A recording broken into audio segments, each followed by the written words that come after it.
மாணவர்கள் அனைவருக்கும் வணக்கம். இன்னைக்கு வீடியோல நம்ம TNPSC group 4 exam counselling process தான் நம்ம டிஸ்கஸ் பண்ண போறோம்.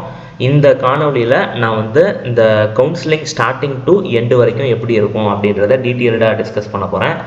நீங்க இப்போதான் கவுன்சிலிங் அட்டெண்ட் பண்றீங்க டிஎன்பிஎஸ்சில அப்படின்ற பட்சத்துல கண்டிப்பா உங்களுக்கு இந்த வீடியோ ஒரு பயனுள்ள வீடியோவா இருக்கும்.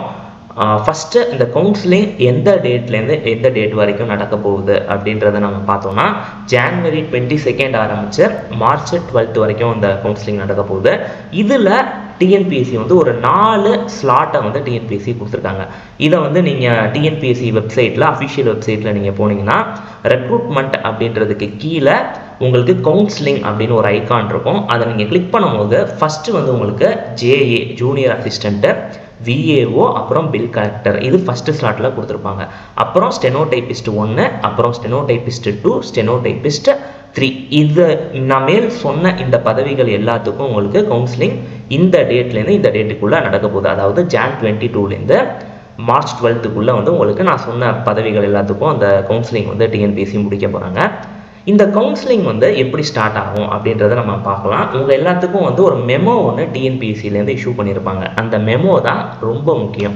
அந்த மெமோவை ஒரு 2 பிரிண்ட் அவுட்டாவது நீங்கள் எடுத்து வச்சுக்கிங்க. 2 சாஃப்ட் காப்பியாவது நீங்கள் எடுத்து உங்கள் கையில் வச்சுக்கணும். அது ஏன் நான் சொல்கிறேன் அப்படின்னா, நீங்கள் கவுன்சிலிங்க்கு என்டர் ஆகும்போதே அந்த மெமோவில் ஒரு QR கோடு இருக்கும். அந்த QR கோடை ஸ்கேன் பண்ணுவாங்க. அந்த QR கோடை ஸ்கேன் பண்ணதுக்கு அப்புறம் தான் உங்களை மெயின் பில்டிங் இல்லை மெயின் ஹால் அப்படின்னு டிஎன்பிஎஸ்சியில் அந்த இடத்துக்கே உங்களை அனுப்புவாங்க. அந்த மெயின் பில்டிங்கில் தான் உங்களுக்கு இந்த ஃபிசிக்கல் சர்டிஃபிகேட் வெரிஃபிகேஷன், இந்த பிசிவி அப்படின்னு சொல்லப்படக்கூடிய இந்த சர்டிஃபிகேட் வெரிஃபிகேஷன் நடக்கும். அது என்ன சார் பிசிவி அப்படின்னு நீங்கள் கேட்கலாம். சர்டிஃபிகேட் வெரிஃபிகேஷன் நம்ம ஆன்லைனில் நிறையா சர்டிஃபிகேட்ஸை அப்லோட் பண்ணியிருப்போம். அது எல்லா சர்டிஃபிகேட்டையும் ஃபிசிக்கலாக நீங்கள் எடுத்துகிட்டு போக போகிறீங்க. அந்த சர்டிஃபிகேட்டை ஃபிசிக்கலாக அவங்க வெரிஃபை பண்ணுவாங்க. இதுதான் அந்த ப்ராசஸ்ஸை. இதில் நீங்கள் என்னென்ன சர்டிஃபிகேட்லாம் ரொம்ப முக்கியம் அப்படின்றத இதில் நம்ம பார்க்கலாம். நான் இப்போ சொல்கிற சர்டிஃபிகேட் எல்லாமே ஒரிஜினல் உங்கள் கையில் இருக்கணும். அது இல்லாமல் 3லிருந்து ஒரு 5 சாஃப்ட் காப்பி, ஒரு 3 to 5 ஜெராக்ஸை உங்கள் கையில் நீங்கள் எடுத்துகிட்டு போகணுங்க. அது என்னென்னு நம்ம பார்க்கலாம். ஃபஸ்ட்டு 10th சர்டிஃபிகேட், நம்ம பேராகட்டும் இல்லை டேட் ஆஃப் பர்த் ஆகட்டும், முக்கியமாக நேம். அந்த நேம் 10th சர்டிஃபிகேட்டில் இருக்கிற மாதிரி தான் நம்ம அப்ளிகேஷன்லேயே மென்ஷன் பண்ணியிருப்போம். அதெல்லாம் அவங்க எல்லாமே கரெக்டாக இருக்கா அப்படின்னு சொல்லி இதை பண்ணிவிட்டு நீங்கள் இந்த ஸ்பேஸ் சின்னதாக இந்த ஸ்பேஸ் மிஸ்டேக்கு இந்த மாதிரியான மிஸ்டேக்லாம் நீங்கள் ரொம்ப பயப்பட தேவையில்லை. அதெல்லாம் டிஎன்பிஎஸ்சி பெருசாக எடுத்துக்க மாட்டாங்க. பட் டேட் ஆஃப் பர்த்டே மாறுது அப்படின்ற பட்சத்தில் அது கொஞ்சம் பெரிய மிஸ்டேக் தான். இந்த சின்ன மிஸ்டேக், இந்த ஸ்பேஸ் மிஸ்டேக்கு, இதெல்லாம் அவங்க பெருசாக எடுத்துக்க மாட்டாங்க. இந்த 10th சர்டிஃபிகேட்டு ரொம்ப முக்கியமாக வெரிஃபை பண்ணுவாங்க. அப்புறம் 12th, இந்த குரூப் 4 எக்ஸாம்ன்றது ஒரு 10th குவாலிஃபிகேஷன் அளவு உள்ள ஒரு தேர்வு தான். அதனால் நீங்கள் 10th சர்டிஃபிகேட் 10th தான் படிச்சிருக்கீங்க அப்படின்ற பட்சத்தில் 10th மட்டுமே உங்களுக்கு வெரிஃபை பண்ணிவிடுவாங்க. நீங்கள் உங்கள் அப்ளிகேஷன் சப்மிட் பண்ணும்போது நான் யூஜி படிச்சிருக்கேன், பிஜி படிச்சிருக்கேன் அப்படின்னு ஏதாச்சும் மென்ஷன் பண்ணியிருக்கீங்க அப்படின்னா அப் டு பிஜி வரைக்கும் உங்கள் சர்டிஃபிகேட்டை நீங்கள் எடுத்துகிட்டு போகிற மாதிரி இருக்கும். அப்புறம் கம்யூனிட்டி சர்டிஃபிகேட், இது ரொம்ப முக்கியம்.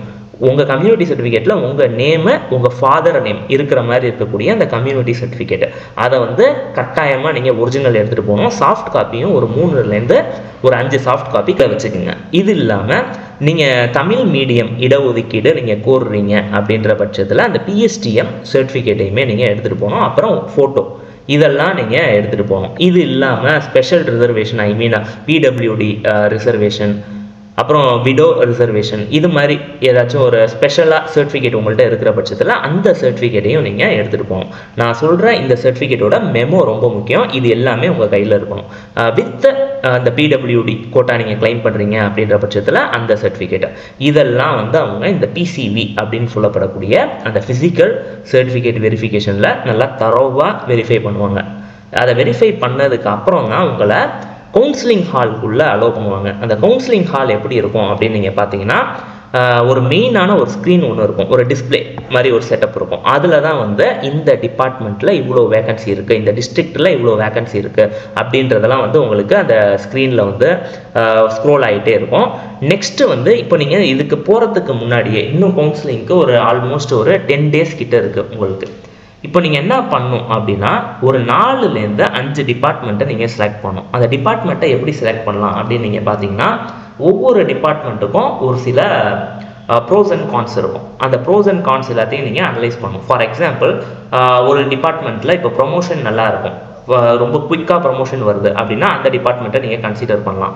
சில பேர் வந்து நான் குரூப் 4 வந்து சும்மா தான் நான் செலக்ட் பண்ணி நான் வச்சுக்கிறேன், என்னோட எய்ம் வந்து குரூப் 1 இல்லை குரூப் 2 அப்படின்ற பட்சத்தில் நீங்கள் வந்து ஒர்க் லோடு கம்மியாக இருக்கக்கூடிய டிபார்ட்மெண்ட்டை அதை வந்து நீங்கள் ஒரு 4-5 டிபார்ட்மெண்ட் வந்து சூஸ் பண்ணி ரெடியாக வந்து நீங்கள் இப்போவே அந்த ப்ராசஸை கம்ப்ளீட் பண்ணி நீங்கள் வச்சுக்கணும். கவுன்சிலிங் ஹாலுக்கு நீங்கள் போன உடனே நீங்கள் டிபார்ட்மெண்ட்டோட கோடை சொல்கிற மாதிரி இருக்கும்.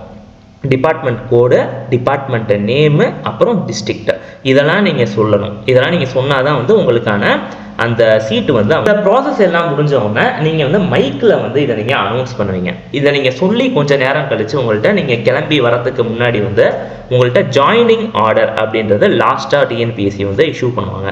அந்த ஜாயினிங் ஆர்டரை நீங்கள் வாங்கினதுக்கப்புறம் அதில் வந்து உங்கள் நேமு, உங்களோட அட்ரெஸ்ஸு, அப்புறம் இந்த டிபார்ட்மெண்ட்டு, எல்லா டிஸ்ட்ரிக்ட்டு இதெல்லாம் கரெக்டாக இருக்கா அப்படின்றத ஒரு வாட்டி நீங்கள் என்ஷூர் பண்ணணும்.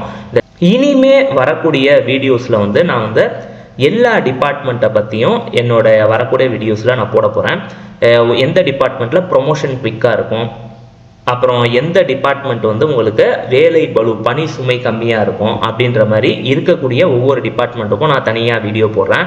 ஃபார் எக்ஸாம்பிள் ரெவன்யூ டிபார்ட்மெண்ட் அப்படின்னு நம்ம எடுத்தோம்னா அதில் ஜூனியர் அசிஸ்டன்ட் டு அசிஸ்டண்ட் இது மாதிரி இருக்கக்கூடிய அந்த ப்ரொமோஷன்லாம் எந்த ஆர்டரில் இருக்கும் அப்படின்றதுலேருந்து எல்லாமே அந்த டிபார்ட்மெண்ட்டை பற்றின A to Z எல்லா டீட்டெயிலும் வர மாதிரி ஒவ்வொரு வீடியோவும் நான் போடுறேன். இது எல்லா டிபார்ட்மெண்ட்டுக்கும், revenue department, registration department, fishery department, local fund audit department, இது மாதிரி எல்லா டிபார்ட்மெண்ட்டுக்குமே நான் வந்து வீடியோ அப்லோட் பண்ணுவேன்.